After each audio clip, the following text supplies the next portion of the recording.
Pleased to be joined by Congressman Ritchie Torres of New York's 15th District. We appreciate you taking the time out of your busy day. You're a member of the Abraham Accords Caucus, which sent a letter to President Biden before he took off for his trip to the Middle East, wanting to get things rolling here in terms of expanding on the Abraham Accords. What specifically are you looking for out of this venture here from President Biden? Look, we in the United States have a historic opportunity to build in the Middle East the kind of security architecture that we have in Europe. And the Abraham Accords, which has laid the foundation for a new Middle East, is a critical pillar of American leadership in the world. Right? And for me, the holy grail of the Abraham Accords is the normalization of relations between Israel and Saudi Arabia, which the United States is in a strong position to help broker. So that should be the strategic priority of the president as he travels not only to Israel, but elsewhere in the Middle East. I mean, are you looking for any specific deliverables, or are you looking more about building, this normalization piece by piece? We have to build on the momentum of the Abraham Accords, which is a monumental achievement in the diplomatic history, not only of the Middle East, but the world. There's never been a point in human history when a Christian majority and a Muslim majority and a Jewish majority countries came together and formed not a cold peace, but a genuine friendship and a genuine alliance for the future. Like, this is a powerful moment in human history, and we have an obligation to build upon it for the sake of American leadership in the world. You build yourself as a pro-Israel progressive, not an extinct species, thank goodness, but an endangered one of sorts. What is your view right now from the Democratic side of the U.S. Israel relationship and where it stands? Well, support for Israel continues to be a bipartisan cause. If you look at whether it's votes on funding for security assistance for Israel or Iron Dome, all of these votes command overwhelming bipartisan support from the overwhelming majority of the Democratic Party. Having said that, separate from the Democratic Party or the Republican Party, the anti-Israel sentiment that has taken hold on college campuses is cause for concern. It has led to the radicalization of progressive politics against Israel, and it should be seen in Israel as a national security challenge. And so I see it as my obligation to speak out forcefully against what I've described as the Jeremy Corbynization of progressive politics. You sit as a member of the Homeland Security Committee there in the House, which obviously has purview over national law enforcement agencies. What can be done from your perspective when we move away from Israel for a moment to American Jewry to protect American Jews in their neighborhoods, in their places of worship, in their institutions?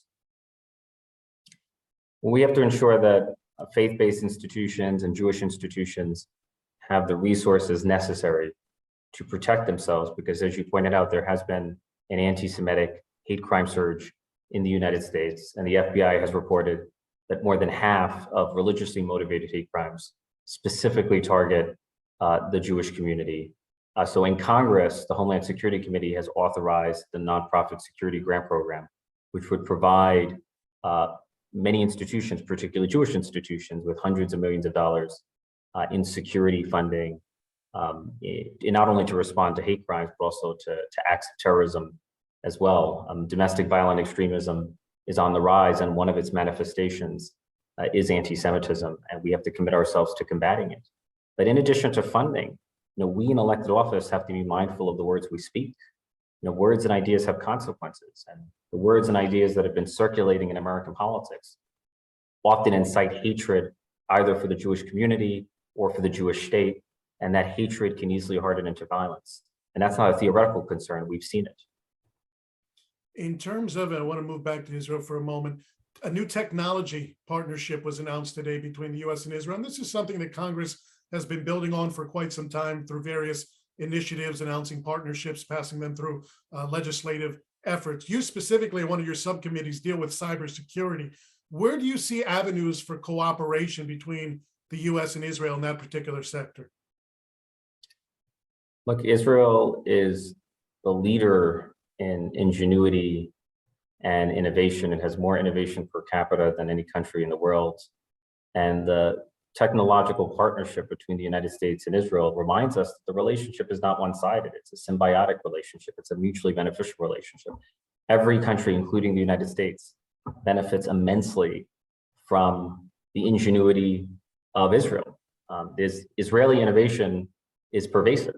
That's part of one of my criticisms of the BDS movement is that if you were to embrace the BDS movement to its extreme, you would quickly find out that life is unlivable because Israeli technology is everywhere. And it speaks to the genius of the private sector in Israel. I'm a great admirer of just the resilience and ingenuity of Israel. We talk about foreign policy in general a little bit within the Biden administration. Campaign-wise, he ran on a pledge of putting human rights above politics in certain situations. You get into the real world, you can't always live up to those particular pledges. How have you seen President Biden, and how would you rate him, I guess, in terms of finding his way and towing that line between being an advocate for human rights, and it's an especially sensitive issue within the Middle East, and being real about America's standing within the region and the strategic value of certain partnerships? Well, I find President Biden to be thoughtful in his approach to foreign policy. He's a pragmatist rather than an ideologue. And foreign policy often requires a constant balancing act between ideals and geopolitical realities. And you cannot pursue one to the exclusion of the other. You have to strike a thoughtful balance between both. And that's precisely what he's done with respect to rebuilding the relationship with Saudi Arabia. I suspect that was the subtext of the question, but Saudi Arabia has been rightfully held accountable in the court of international opinion for the killing of Jamal Khashoggi.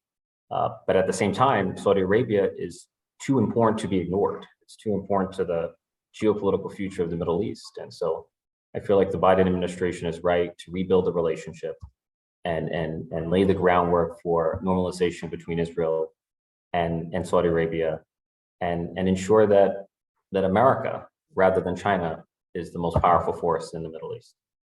The last question for you, Congressman, something we haven't talked about and something that gets lost, and I don't think it's a coincidence, is Biden's visit to the Palestinian Authority to Bethlehem to meet with President Mahmoud Abbas. An Israeli newspaper reporting on Wednesday that they're going to release separate statements. They couldn't even agree on a joint statement. I think a lot of people, when President Biden came into office, thought that the American-Palestinian relationship would be restored at the direct expense of the American-Israeli relationship. I think in some ways the opposite has happened. Did you foresee that coming? Did you foresee this tension still, a year and a half after Biden takes office, between Washington and Ramallah?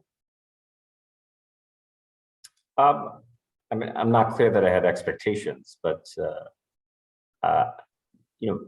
the Palestinians are victims of failed leadership on the part of both the Palestinian Authority and Hamas. The Palestinians are caught between a theocracy, Hamas, and a kleptocracy, the Palestinian Authority. And those are two structural challenges to the creation of a Palestinian state.